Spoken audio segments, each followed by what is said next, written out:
النهارده هنبدأ مع بعض سلسلة جديدة في ان السلسلة ديت هتبقى فكرتها بسيطة جدا.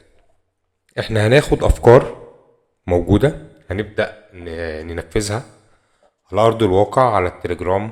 إن أنت تعمل بوت على التليجرام بيساعدك مثلا في مهمة معينة، في أوتوميشن معين، وهنعرض فكرة البوت من أوله لآخره.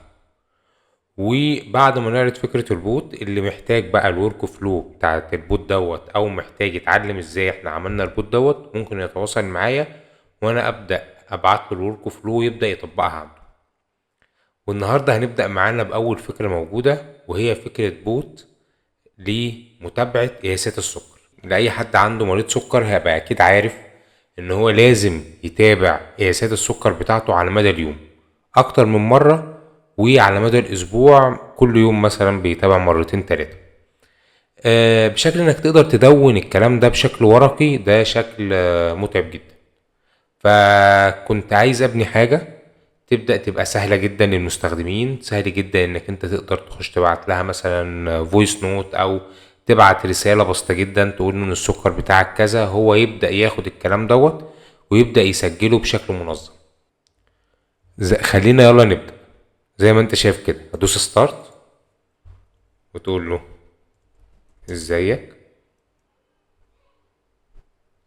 تمام.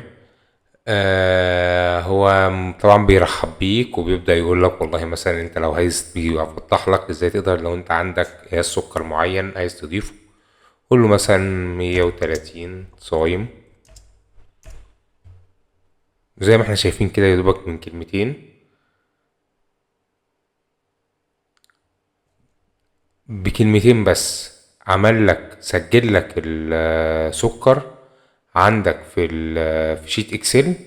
وفي نفس الوقت بقى شيء بسيط جدا معاك على الموبايل، بوت تليجرام تقدر تدخل فيه الارقام بتاعت قياساتك بتاعت السكر، وفي الاخر تقدر تطلب منه ان هو يعمل لك متابعة او يديك جدول بالقياسات دي كلها بالاوقات والكلام ده كله.